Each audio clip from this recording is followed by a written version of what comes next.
Beta 2. Now, first thing I want to point out, by the way, is this right here. It just looks cool. You can actually see all these different little things that they added, Nadio added. So it's quite nice. I just happen to like those kinds of things. Like the background and the different graphics here. So yeah, you see Pyrogen Sparko is going to be attacking first here for the team, and it is going to be on Castle, which will be the first map. Now, he does shoot a rocket there, so that's going to be something that we're going to see a lot. When you see that +0 come up on the screen, that means that a rocket has been shot. And look at that, as the rockets are kind of being used as shield, and you can even see when the player misses a target, it will tell you how close the miss happened. So that was 11 centimeters of a miss there cool. for Sparko. So yeah, that is some pretty cool features there. Of course, you can see that the graphics actually changed slightly as well. Back then, those gray metal tiles were actually, look at that.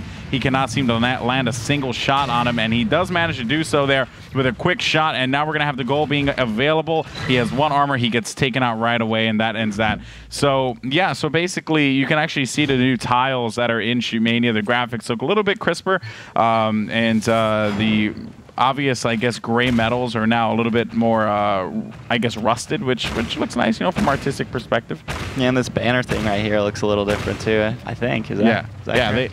There are a bunch of different tile sets all over, and well, let's actually, sorry about that, go ahead and jump on board with the attacker here, as that is going to be the king for Epsilon, kicking it off. And Sickness, anything you see he's doing? I mean, I'm really curious as to how these players are going to use the wall jumping and the bouncing and the shooting the rocket sort of deal. And like the King already is into a rough start here. He only has 1 armor left against 2 defenders. But yeah, in general, I think this is going to be pretty cool. So right there, I mean, who knows if he would have hit the player right there, but he ended up actually hitting the rocket. So the defenders are actually going to be able to use this as kind of like a shield, If they feel like they're about to get hit, they just kind of fire a rocket out there, and maybe they won't get hit. But he does take him out right there, and it's going to be a one-on-one, and he does capture the point. Very nice by the King.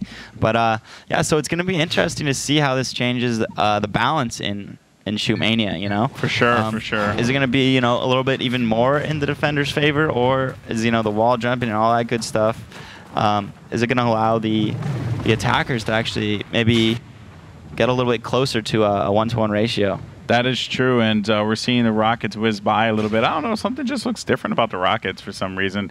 They don't look as Orby. Oh, and we miss a shot there. Hybrid manages the last one by Orby. It was just like, I don't know, they seem smaller. Don't the rockets seem smaller now? Yeah, they seem smaller to me. I think there's less glow, and I think that also goes for the player models as well. Which I'm actually pretty happy about, because it's not just like obvious, red guy versus obvious blue guy. It actually looks pretty nice. It does look cool. It really shows. Look at this wall jump. Oh, get up on that.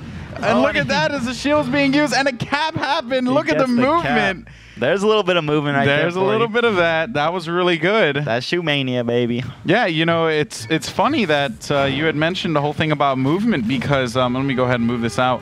You had mentioned the whole thing about movement being a factor, and I could really see that being the case now, especially in that instance.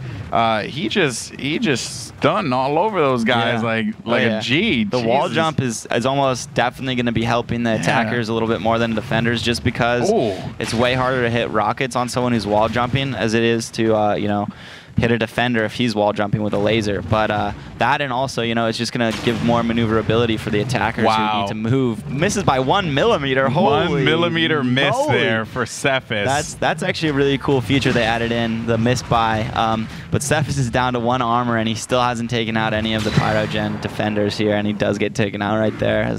Easy defending round right there. Yeah, and you can actually see the stats here as well, how many rockets have been landed. Cephas with 3 rockets landed, playing a pretty sound defensive game, but 2 players from opposite sides have 1 attack round, so that's pretty much been the carrier here. And look at that little shimmy up the wall there. Learning I'm not going to lie, that is going to be the one thing I'm going to really enjoy seeing, because now movement, oh, wow, look at that. Quaco. See ya, buddy. Quaco just got taken out, and now S7 will be attacking here for Epsilon. But yeah, you know, it's going to be nice to be able to see these little wall jumps here and just taking advantage of the way, you know, as time moves on, this game will evolve. And I think people, you know, didn't expect it so much because, I mean, the game was in beta and it was you know, similar form for such a while, for such a long time, I should say. And now, you know, it's changing up. Oh, look at that. That was a close shot. He might have hit him. I don't know. What do you think? But nonetheless, he did hit the rocket. He could have hit him. He might have, yeah. Now, I think another really cool thing about this, since Beta 2 is so fresh, we're going to see a lot of metagame evolution, even in these first few matches. So that's going to be something we're going to have to look out for, you know. The teams that are watching right now, they're probably going to be getting ideas for new little wall jumps. They're going to be getting ideas for, you know, rocket spams, charge up shot areas they want to use. So it's going to be cool to see all these players figuring things out for the first time in Beta 2 as these matches are played today. Yeah, and they're still running very much with the mindset of, all right, just going to play our game, you know? Yeah. But I like that they have the little rocket icon there. I'm digging it, you know, and then you can have the flag. Polished it, definitely. Yeah, it's polished for sure. I'm really liking that 100%. All right, well, let's go ahead and see what Sparko's going to do here from Pyrogen. Wall jump, that's cute. Yeah, and that's the thing, though. It's going to give you the elevation that you can need, that you could possibly take advantage of. Especially, imagine how plays will happen by the mid pillar, which we're seeing no one actually take advantage of. A close shot there, as Sparko actually missed by 28 centimeters, and now it is going to be Sparko with his back against the wall. One armor left, dropping around the side here, trying to see if he could pick someone off at the elbow. Misses the shot by 3 centimeters. That is unfortunate, as the time is going to be dwindling down here, and Sparko cannot seem to get something going. The King's going to be playing up top. Look at that. The defensive rocket shielded the King, and Sparko gets taken out there. That would have been a hit. Yeah, that would have been a hit. That's, you know, it's interesting to see how that's going to play out because, you know, it's already a challenge for the attacker as it is. Yeah, and that definitely seems to, instead of maybe initially thinking that it would maybe help the attacker just because you get a, you know, you can shoot a rocket that's about to hit you or something. But you do get an instant recharge. So I wonder if people are just going to start double clicking, you know, and if they maybe hit a rocket first, the second click will actually activate their shot again. Which seems like a very real possibility. Yeah. And the King now on the left side of the castle here, trying to charge his way up to the top, but he cannot seem to do anything. But yeah, like now you have to just think to yourself, like, all right, am I going to just try and do the double kick? And whoa. Yeah, you might want to do that. I mean, maybe we'll see some players starting to use that, but the King is already down to, oh, and he's dead.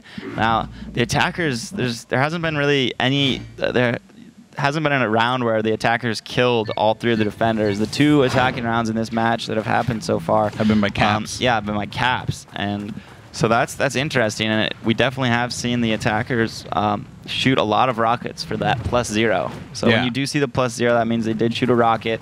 They're not actually killing a defender or anything. They're just shooting a rocket. The rocket disappears, and they get an extra charge on their shot. So it basically just recharges their cooldown for their attacking weapon. Yeah, and it's like almost instant too, so that's the other thing. Right. Hybrid here trying to take shots for Pyrogen, and he is actually going to lose 1 armor there. He keeps on, you know, the big player has been the one by the elbow. He's been the one creating the plays for every player on, you know, both teams, and it's been quite the situation to overcome. And it seems like Hybrid's going to be making his way in. He is not able to land anything now as he gets taken out. The score is going to be 5-4. It is going to be a 1st to 9, if I'm correct. Yeah, that's correct. Yep, 1st to 9 with best a point. Yeah, so best of 3, and turns 1, 5 out of 4. You know, I like these little things here. It's just nice. Yeah, it's nice. Yeah, this is very cool. Very cool indeed. But yeah, so here we have Cephas on the attack. These guys just aren't really landing lasers, regardless of if they're hitting the rockets, though. It seems kind of curious to me that these 2 teams were able to beat such powerhouses yesterday. But nonetheless, I believe we're going to see. Nice all right, shot. Here we go. Just as I say that, Cephas' laser maybe gets turned on a little bit. He misses that guy by 3 centimeters. He still has all his armor here, and he's on the point. He's just dancing around with a nice shot onto Quaco. And we have a 1-on-1 with 2 armor now. Now 1 armor.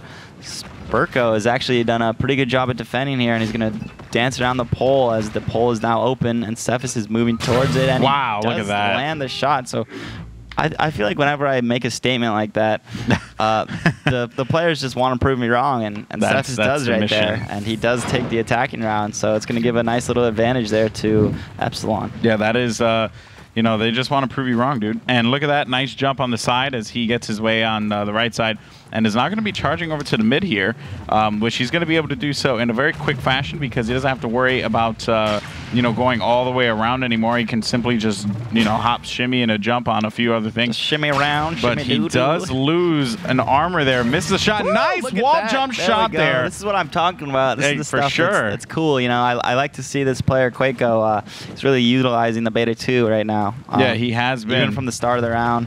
I believe his last attacking round, he did a little cute jump to avoid the spam as well. And look at all this. Look at that. There we go. This is great. This is great. Yeah, he's just taking advantage of all the things that are being made available to him. And that's what you want to do here as Quaco's going to be making his way into the goal. And he caps it, making it 2-2 on the count here for both teams. Yep. And S7 will be attacking for Epsilon. So now 2-2 attack rounds here. If S7 can get this one, putting his team in the lead with 7-5, that would be a good look for him here. Now let's see what S7 is going to be doing off the break. Yeah, it's equalized. You know, Pyrogen was able to answer back, and he does hit a rocket right there, S7. As he's going to work his way up. Let's see if he can utilize the wall jumps as well as Quaco did right there. And it's really going to allow him, if he utilizes like Quaco, to, you know, just get these angles that the defenders just aren't used to at all. So they're going to potentially be caught off guard if he uses them well, just like Quaco did. Now, he's down to 2 armors, and he does take out one of the defenders, so it's going to be a 2-on-1 with 2 armors left for the attacker, and now he's taken down to 1 armor. Still 7 seconds left, and 2 defenders left as well, and they're going to be playing at the pole. But yeah, you know, he might get rushed down here. Oh no, yeah, he does not. No. Good movement there, I guess, by S7, kind of dodging things. He has 10 seconds left with 2 defenders up. Is he going to go for the cap, or is he going to try to shoot people? He gets a little bit, 30% up, but it just wasn't enough. He does ended up getting taken out by Quaco. Yep, and now Sparko attacking here. 6 defensive rockets landed, so he's actually having a pretty good game here. And representing France, of course. Let's see what he could do now, as he is actually going to be hanging out over on the backside, not making any moves just about yet. But you're going to see this one defender over here on the left side is going to be a little bit of a problem. Ooh. And the King actually is a problem, as he hits one on Sparko. And now Sparko needs to make his way up onto the left side, and he's going to be left out in the open, getting pressure from the right side. Sparko needs to figure something out here. He finds the one defender on the side there, and now he's going to get rushed down by the other defender. And oh my lord, Sparko manages to overcome that situation, taking out S7. And now Sparko is going to have to see if he can nail another shot there to try and tie this game up. And he hits the laser, but nice, wait a minute, it shoots the rocket, hits his opponent. And now it is going to be a battle of whether or not he can get on top of the ledge using the wall jump, but he does not. And he's going to instead opt his way to go around, coming out of the side, gliding his way down. He's gained control, and he has captured it, and that is not what a defender wanted to happen, because he went on off that wall. He jumped off the wall, came up in such an elevated way. The defender thought he had him. He avoided his position. He floated down, utilizing his stamina to kind of just like glide his way down, and that really gave him the upper hand there. But wow, a 28 centimeter miss. That's a cool little thing. Yeah, and as you can see on that attacker last round, he was utilizing the wall jumps and all that good stuff. He even fired pretty quickly after he shot the rocket, which is something that these players aren't really realizing they can do, I don't think, yet, or something like that. But nonetheless, the King is actually in a bad position right now. He's going to really have to make something happen for his team. You know, they're getting down to the final rounds, and right now Pyrogen does have 1 attack round up on them, so it's up to the King to misses by 2 centimeters right there onto Sparko, if I'm saying that right, but nonetheless, he does get taken out by Hybrid. Well, what is that? It's just Hybrid. Yeah, Kevin actually call him Hybrid. You he know? Laughed about it. That is ridiculous. It was pretty funny. That is ridiculous. Nonetheless, we're going to have Hybrid attacking here, and he's going to actually have the chance to finish off this first map for Pyrogen. Yeah. Now, he doesn't need to. I mean, the pressure isn't really on him. It's more so on the defense. You know, they need to defend, then they need to attack, and then they need to defend. Yeah. You know, kind of just to stay in this. But he's having a good game, though. Yeah, nonetheless, 7 rockets landed. He does have 7 round. and 1 attack round. So all of Pyrogen actually does have 1 attack round. You know, so that goes to show, you know, they're probably a pretty balanced team as far as skill goes, which is always a good thing to have. But Hybrid does get pegged twice by S7 up from up top near the pole. And he's really going to have to make something happen here. He's 4 seconds left before the pole is open. And I still haven't even seen him use a wall jump, really, in the last, 40 seconds. Yeah. Nonetheless, he's still playing like it's beta 1, and it's going to cost him. Now it is 7-8, and Cephas is attacking. He really needs this round, or else they're going to lose the map. Yep, let's see what Cephas can do here. Of course, a tie here would be pretty big for Epsilon.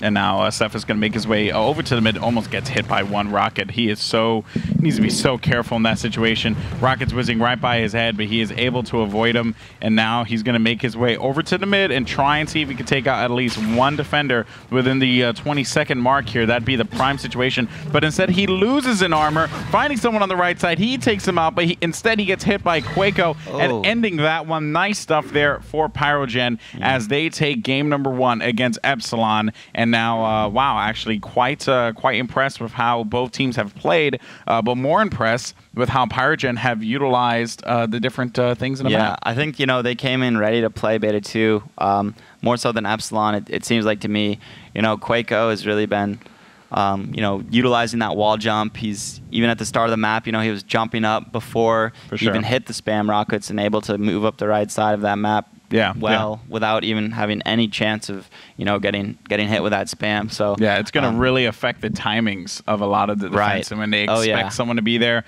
it is going to change things up a lot. Not to mention, we saw him kind of peeking the point from near the jump pad, but a little bit to the left. We saw him just jumping up on the wall and taking shots at right there, and that's just great play right there. Is taking angles that the defense isn't really for sure ready for. For sure. All right, guys. Well, we are going to have game number 2 starting up in just a sec. We're going to find out what the map will be, and then we'll bring that action to you in just a second. So don't go anywhere. This is the IPL EU Weekly Cup for the European community. I already said the EU, but might as well just reaffirm that one there. Thank you so much for joining us here. If you're in the chat, huge shout out to you, and make sure you follow the stream, all that good stuff. We are actually going to play Castle Crashers, so let's just go ahead and jump into a break, and then we'll be right back in about 30 seconds.